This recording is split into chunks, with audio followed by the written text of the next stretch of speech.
Bonjour et bienvenue dans cette vidéo. Dans cette vidéo, on va voir 10 paramètres que vous devez connaître si vous possédez un Canon R5 ou un Canon R6. Alors le but de cette vidéo, c'est pas de passer en revue chaque ligne du menu, ça serait beaucoup trop long. Je vous laisse mettre la date et tous les menus évidents tout seul, mais dans cette menu-là, je vais mettre l'accent sur quelques menus dont il me semble important d'avoir conscience des options qui peuvent vous donner, des contrôles qui peuvent vous donner. Alors, on va commencer par le menu rouge, page 1, la qualité d'image, c'est la première chose que vous allez paramétrer. Vous avez la possibilité, comme sur tous les boîtiers, de sélectionner le fichier RAW, le fichier JPG, de choisir d'avoir tout l'un ou d'avoir les deux. Mais vous avez en plus ici une option C-RAW. Donc le C-RAW, c'est le Compact RAW ou le Compress RAW. Donc le C-RAW, c'est une option qui vous donne la possibilité d'avoir un fichier RAW qui pèse 2 fois moins que le RAW original. Il est extrêmement compressé. La perte de détail est minime, vous allez avoir un tout petit peu moins de dynamique, vous allez avoir un tout petit peu moins d'informations à l'intérieur du fichier RAW. Moi, je vous conseille de prendre le fichier C-RAW si vous allez faire de longues rafales, si vous allez faire énormément de photos, vous allez sauver une tonne d'espace sur votre carte SD et vraiment, la perte est extrêmement minime. Pour autant, si vous faites des scènes qui sont à très haute dynamique ou si vous n'allez pas multiplier les photos, vous allez toujours avoir une qualité un tout petit peu supérieur avec le fichier RAW normal. Moi, personnellement, sur mes Canon, j'ai utilisé le format RAW. Ensuite, l'autre paramètre dont je souhaite vous parler, c'est un paramètre qui se trouve à la page 6 qui s'appelle le mode d'obturation. Vous avez 3 modes d'obturation sur le Canon R5 ou le Canon R6. Donc, si vous venez du réflexe, le mode d'obturation mécanique, c'est le mode dont on est habitué avec un double rideau. Très classique. Si vous débarquez chez les hybrides, vous avez un second mode qui est l'obturateur électronique. L'obturateur électronique, je vous mets une vidéo en description pour vous expliquer les tenants et les aboutissants de ce nouvel obturateur. Sachez simplement que c'est un obturateur qui a des avantages et des inconvénients. Et parmi les inconvénients, il a des inconvénients très fâcheux puisqu'il est capable de déformer votre sujet. Bref, l'obturateur électronique, c'est lui qui va vous permettre d'avoir la rafale la plus rapide, mais il ne faut pas le choisir sans avoir pleinement conscience de quel impact il va avoir sur vos photos. Donc je vous le déconseille dans un premier choix. Ensuite, vous avez un mode d'obturation qui est plutôt entre les deux, qui est le premier rideau électronique. Le premier rideau électronique, selon la vitesse d'obturation que vous allez utiliser, il peut avoir un impact sur la qualité du bokeh de votre photo. Donc là aussi, c'est quelque chose dont je vous invite à prendre conscience, à regarder des vidéos sur ce sujet-là. Dans un premier temps, je vous conseille de rester en obturateur mécanique. Vous avez déjà des rafales très très rapides sur ces deux appareils photo en obturateur mécanique et c'est là où vous allez avoir la meilleure qualité d'image et absolument aucun risque de déformation. Ensuite, juste en dessous, on a le déclencher obturateur sans carte. Moi, je vous conseille toujours de le mettre sur désactiver. Moi, je ne permets pas à mes appareils de faire des photos s'il n'y a pas de carte mémoire. C'est-à-dire que j'ai vraiment pas envie de prendre des photos et de me rendre compte à la fin qu'elles n'ont pas été sauvegardées sur une carte mémoire. Ne réalisez pas la photo sur le réflexe. Donc, on regardait la photo après qu'elle ait été prise. Sur les hybrides, on n'en a pas besoin. Donc, je mets la revue d'image personnellement sur désactiver. C'est quelque chose qui utilise de la batterie pour rien. Juste en dessous, on a l'affichage de l'information de prise de vue. Donc c'est là que vous allez pouvoir changer l'affichage tel qu'il est dans l'écran LCD et aussi dans le viseur et toutes les informations qui apparaissent. Donc moi personnellement je laisse comme ça ne me gêne pas. La seule chose que je change, c'est l'affichage du quadrillage. Je mets la règle des tiers et l'affichage de l'histogramme. L'histogramme, moi, je le mets en RVB, mais si vous préférez un histogramme de luminosité, mettez-le. Donc vous allez avoir l'histogramme tel que vous avez l'habitude, sans avoir les 3 canaux RGB. Et moi, personnellement, j'aime avoir l'histogramme en grand. Donc moi, c'est-à-dire que mon affichage à moi, lorsque j'appuie sur Info, c'est le fait d'avoir l'histogramme comme ça, qui est en assez grand, avec 3 canaux différents. C'est dans ce menu d'information de prise de vue que vous allez pouvoir changer ce comportement. On va maintenant passer à l'onglet suivant qui est l'onglet autofocus. Je n'ai pas grand chose à dire finalement sur l'onglet autofocus. On va juste aller sur la page 5 dans laquelle il y a une option qui me semble extrêmement importante pour l'autofocus de cet appareil photo. De base, un des modes les plus intelligents de votre appareil photo, c'est le mode que j'ai sélectionné ici, c'est le mode AF, détection des visages et tracking. C'est vraiment le mode qui est intelligent. C'est le mode qui détecte le sujet qu'il va falloir suivre. Donc ici, quand j'appuie à mi-course sur le déclencheur, il détecte en fait l'endroit où il doit suivre le sujet. Le problème, c'est que parfois, il va se tromper. Il ne va pas détecter le sujet que vous voudriez suivre. Donc, Canon permet, dans cette option-là, collimateur AF Cerveau initialisation, d'initialiser le suivi ou la détection des visages à un endroit bien précis. Donc, de base, il est réglé sur auto, c'est-à-dire il fait tout seul et il va se tromper régulièrement de sujet. Donc, moi, je vous conseille de le mettre plutôt sur la première option ici, c'est-à-dire que vous initialisez le tracking ou la détection des yeux et des visages grâce à un petit collimateur que vous allez voir apparaître maintenant au milieu. Voilà, collimateur ici que je peux déplacer comme je veux et qui va me permettre de lui dire non, non, ce que tu suis, essaye pas de détecter tout seul, c'est moi qui vais te dire qu'est-ce que je veux que tu suives. Donc ça, c'est quelque chose que j'utilise énormément. Alors, j'utilise aussi la position auto, parce qu'il y a des situations dans lesquelles, finalement, je sens que je manque de réactivité. Il faut avoir le temps, quelque part, de positionner le collimateur au bon endroit. Et parfois, je switch entre auto et position du collimateur. Auto, position du collimateur. Donc, c'est un menu, notamment, que j'ai mis dans mon menu favori. Petite pause dans la vidéo, c'est très important pour les créateurs de vidéos comme moi que vous preniez le temps de vous abonner en cliquant sur le bouton s'abonner situé juste en bas de la vidéo. Sur le menu suivant, on va avoir le menu lecture. Dans le menu lecture, sur la page 4, il y a l'agrandissement. L'agrandissement, finalement, définit le comportement ici du bouton loupe. Le bouton loupe, il est utile quand vous êtes en train de regarder la photo que vous venez de voir, vous appuyez sur le bouton loupe et ce menu définit le comportement de votre appareil photo. Donc moi, je me mets en taille réelle depuis le collimateur sélectionné. Ça va avoir pour conséquence que quand je regarde ma photo, j'appuie sur le bouton loupe, ma photo est zoomée à 100% à l'endroit où a été fait la mise au point. Donc ça me permet de vérifier la mise au point de manière extrêmement rapide. Ensuite, sur le menu 5, moi j'affiche l'alerte de surexposition et j'affiche aussi, la position du collimateur AF. C'est-à-dire que lorsque je regarde ma photo, je vois si ma photo a été un peu surexposée et je vois aussi avec un petit carré rouge où est-ce que la mise au point avait été faite. Donc ça, c'est pour lorsqu'on regarde ces photos. L'autre paramètre que je change, c'est la revue d'image. La revue d'image, elle vous permet, lorsque vous venez de prendre une photo, que la photo que vous venez de prendre est automatiquement affichée. C'est comme ça qu'on faisait sur les réflexes, puisqu'on ne prévisualisait pas la photo sur le réflexe. Donc, on regardait la photo après qu'elle ait été prise. Sur les hybrides, on n'en a pas besoin. Donc, je mets la revue d'image personnellement sur désactiver. C'est quelque chose qui utilise de la batterie pour rien. Dans le menu jaune, avec la clé, le menu paramétrage, sur la page 3, on a l'affichage de l'écran et du viseur. Dans ce menu-là, vous configurez finalement comment on passe de l'écran au viseur. Et notamment, est-ce que vous voulez que le viseur fonctionne si l'écran est sorti? Par exemple, ici, j'ai l'écran qui est basculé, mon viseur est désactivé par défaut. C'est quelque chose qui, personnellement, j'aime pas trop. Il m'arrive sur le terrain d'avoir l'écran qui est sorti et hop, je le mets au viseur parce que à ce moment-là, j'ai envie de le mettre au viseur et j'ai envie que mon viseur fonctionne. Dans ce cas-là, ici, on a le choix. Soit on se met en auto 1, c'est-à-dire que l'écran seul fonctionne lorsqu'il est sorti, soit on se met en basculement automatique. Moi, c'est le mode que j'aime utiliser. On arrive maintenant dans le dernier menu, le menu orange avec des choses importantes, puisqu'ici on est dans la configuration des touches, personnaliser les touches.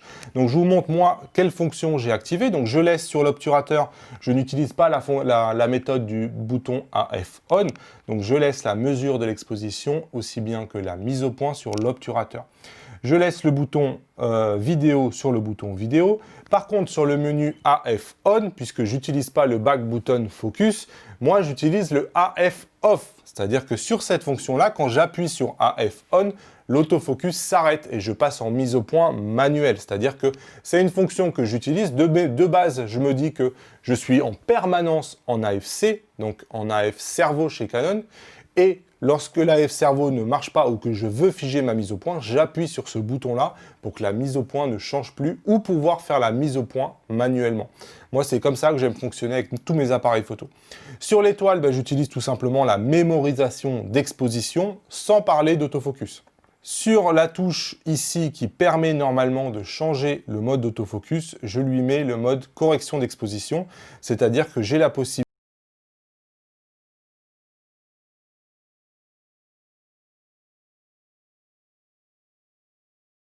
le bouton qui est à l'avant, qui est ici, je lui mets une fonction qui permet de changer le mode de rafale. Donc ce bouton-là, quand j'appuie devant, hop, vous voyez, j'ai ce menu-là qui apparaît, qui me permet rapidement de mettre un retardateur ou qui me permet de rapidement diminuer ou augmenter la cadence de rafale que je souhaite. Sur l'objectif, pour les objectifs qui ont un bouton à disposition, et malheureusement, ce n'est pas tous les objectifs, il n'y en a pas énormément chez Canon, je mets la fonction IAF. Et ça, c'est une particularité qui est quand même assez importante et que vous pourriez avoir envie de mettre sur un autre bouton d'ailleurs. Donc, je mets la fonction AF détection de l'œil. Pourquoi ? Tout simplement parce que, de base, pour détecter les yeux ou faire le tracking, vous avez un seul mode, le mode intelligent.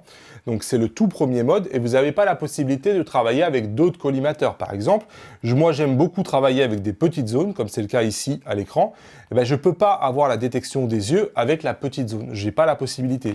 Quand je veux la détection des yeux, je suis obligé de revenir dans le premier mode de recherche des yeux et donc d'avoir ce petit collimateur-là. C'est quelque chose que je trouve pas toujours très pratique. Et l'astuce, c'est finalement de mettre cette fonction de détection des yeux sur un bouton. Et cette fonction-là, elle vous permet d'activer la détection des yeux, quelle que soit la taille de votre collimateur et quel que soit le mode autofocus dans lequel vous êtes. Et ça, c'est quelque chose qui est plutôt malin et qui est vraiment important à connaître. Moi, avant que je découvre ça, c'est quelque chose qui me manquait énormément. Et cette fonction-là, elle y est. Il suffit de mettre la détection des yeux sur un bouton et hop, la détection des yeux est séparée de votre collimateur. Et ça, c'est plutôt sympa. Il faut connaître cette astuce. Hop, on poursuit. Donc le bouton MF, je ne le touche pas, je le laisse dans le menu. Moi, j'utilise le menu 7, donc le bouton du milieu, comme vous voyez ici à l'écran, comme mon bouton menu, tout simplement parce que ça me permet d'appeler le menu directement depuis ma main droite. Et autre chose, j'active le joystick. Le joystick est désactivé, je ne sais pas pourquoi, sur ces deux boîtiers par défaut. Donc c'est ici qu'on vient activer le joystick. Au niveau de la vidéo, je ne suis pas un spécialiste vidéo, donc je vous laisse regarder ça tout seul. Personnaliser les molettes, moi, comme d'habitude, je mets mon ouverture sur la molette avant, je mets ma vitesse sur la molette arrière. Je mets le changement du mode autofocus, de la méthode autofocus sur ma petite roulette. Je vous montre. Je le fais depuis tout à l'heure, mais vous ne le voyez probablement pas. C'est-à-dire que ici, vous voyez, cette molette qui permet de tourner, elle me permet de changer, on le voit ici, le mode autofocus. Et donc de changer rapidement la taille de mon collimateur. Franchement, j'adore ça sur le terrain, ça va très très vite. En vrai, vous avez deux options sur ces canons-là. Vous avez le choix entre la correction d'exposition ou le changement de la méthode autofocus. Donc, soit vous mettez la correction d'exposition comme je l'ai fait ici en appuyant sur ce bouton-là et la molette avant en même temps, je change ma correction d'exposition. Et vous mettez sur la molette qui tourne ici le changement de la méthode AF, soit vous faites l'inverse. Vous mettez la correction d'exposition sur la molette qui tourne ici et vous mettez le changement de la méthode AF ici. Moi, j'estime que je mets ce que je vais utiliser le plus sur le bouton où il n'y a qu'un seul bouton à appuyer. Donc moi, je vais changer plus souvent la méthode autofocus que ma correction d'exposition. Donc je mets ma correction d'exposition sur la combinaison à deux touches et je mets le changement de la méthode AF sur la combinaison à une seule touche. Et justement, le dernier paramètre, c'est le comportement de la bague. Vous avez énormément d'objectifs qui ont une bague. Donc ici, par exemple, même l'objectif de kit en a une. La bague qui est devant, vous avez la possibilité de l'utiliser comme une fonction. Et vous pouvez mettre un peu n'importe quelle fonction dessus. Moi, personnellement, je lui ai mis la correction d'exposition. La plupart des objectifs Canon ont cette bague. Et finalement, comme j'avais sur la molette avant l'ouverture, sur la molette arrière, la vitesse, il me manquait quelque part une molette pour avoir la correction d'exposition sans avoir besoin de faire une combinaison de touches. Et donc, j'utilise l'objectif comme troisième molette qui me permet de changer ça. Vous pouvez aussi mettre les ISO. Je sais que certains le font. Moi, je travaille énormément en ISO automatique et donc, je n'ai pas forcément besoin de cette fonction-là. Voilà, on a fait le tour des paramètres que je voulais vous montrer. On va finir par deux petites astuces. La première astuce, c'est évidemment le menu favori. Moi, je l'utilise énormément. Donc, je vais vous montrer le menu favori que je me suis fait sur le R5 après 1 mois et demi d'utilisation. Hop, donc c'est un menu que j'utilise que je trouve très pratique. Hop. Donc, je me suis fait 3 pages. J'ai une première page avec le réglage de la sensibilité ISO et le mode d'obturation qui me permet de changer rapidement en obturateur électronique par exemple et de changer la sensibilité ISO et notamment la vitesse d'obturation minimale. Donc, c'est quelque chose qui est utile. Dans la deuxième page, j'ai regroupé tout ce qui est autofocus. Donc, je retrouve le fait d'avoir un collimateur ou non pour le tracking, le fait de changer les suivis, le fait de changer la vitesse de suivi, le fait de contrôler le scénario AF et le fait de contrôler aussi les sujets à détecter. Est-ce qu'on détecte des animaux ou est-ce qu'on détecte des humains? Donc ça, c'est ma deuxième page. Le menu d'après, j'ai mis tout ce que moi m'est utile régulièrement. Formater la carte, la luminosité de l'écran, la luminosité du viseur et ensuite tous les paramètres qui sont attraits au bracketing. Et en parlant de bracketing, un autre paramètre sur lequel il faut être vigilant, c'est l'annulation du bracketing automatique. Donc sur le R6, il a l'air d'être bien configuré, mais ce n'est pas le cas sur le R5. Donc il faut vérifier que ça soit sur off. Sinon, à chaque fois que l'appareil photo se met en veille ou s'éteint, le bracketing s'annule et il faut venir le réactiver. C'est un comportement que j'aime pas du tout personnellement. Et je crois que je n'ai pas de page 4. Voilà. Donc ça, c'est comme ça que j'ai configuré mon menu à moi. Et pour finir, la dernière astuce, moi j'aime avoir sur mes appareils photo ce que j'appelle des modes action, c'est-à-dire un mode où j'ai juste un bouton à appuyer et hop, mon appareil photo a changé complètement de configuration pour être prêt à n'importe quoi et qui me permet de capturer des instants que j'aurais perdu sinon le temps de régler tous les paramètres. Donc en l'occurrence, c'est évidemment les modes C1, C2 et C3 que vous retrouvez ici. Ces modes-là, vous pouvez enregistrer une configuration entière de l'appareil photo et la rappeler juste en venant se mettre ici. Donc on va en faire une ensemble. Moi, je vais vous montrer comment j'ai ma configuration habituelle. Je fais toujours pareil. Donc je vais me mettre en mode autofocus, hop, détection des visages. Je vais ensuite venir changer dans le mode AF et je vais le remettre en automatique pour qu'il détecte tout seul le sujet. Là, on est vraiment dans un mode où je veux que tout aille très vite et que je n'ai pas besoin d'intervenir. Je vais me mettre en ouverture à 5.6. Généralement, ça permet d'avoir une profondeur de champ qui n'est pas trop minimale et de pouvoir capturer l'instant sans se dire « mince, ma profondeur de champ, elle était insuffisante ». J'ai envie ensuite d'être en mode AV. Donc je me mets en mode AV parce que j'ai envie de le laisser gérer la vitesse. Je vais lui indiquer une vitesse minimale par contre parce que je suis en ISO auto. Donc je vais aller chercher ma vitesse minimale dans le menu hop, réglage de la sensibilité ISO et je vais chercher ma vitesse minimale, je la mets à 1/500e justement pour avoir une vitesse d'obturation rapide et pouvoir figer l'action qui est en train de se passer. 1/500e ISO auto, profondeur de champ 5.6. Détection automatique du sujet, je ne veux pas de collimateur, je ne sais pas pourquoi il y est, j'ai pas dû hop, le valider. Donc je me mets sur auto et j'appuie bien sur OK pour valider. Je vérifie que la détection des sujets, je suis bien sur une détection des sujets humains, parce que c'est probablement quand même plutôt ça, voilà, personne, c'est probablement plutôt ça que je vais photographier en priorité. Je vérifie que je suis en rafale rapide, donc là c'est bien le cas. Je suis en obturateur mécanique, oula, je perds ma voix. Et cette configuration-là, j'ai envie de la sauvegarder. Donc, je vais dans la clé, sur la page 5, mode de prise de vue perso. Et donc, j'ai juste à lui dire « Enregistrer les réglages ». Et là, il enregistre tout mon appareil photo dans une seule position. Et j'appuie sur C1. Et hop, voilà. Et maintenant, ça veut dire que dès que je veux reprendre cette configuration-là, j'ai juste ici à faire C1. Hop, terminé. Mon appareil photo, il est exactement dans les réglages. Quels que soient les réglages que vous avez avant, il a tout changer. Et si je veux revenir au réglage que j'avais avant, j'ai juste finalement à revenir sur mes modes normaux et il reprend tous les réglages d'avant. Donc c'est vraiment quelque chose qui est extrêmement pratique pour être réactif sur le terrain et que j'utilise sur mes appareils photo Sony et mes appareils photo Canon. Essayez-le, vous allez l'adopter.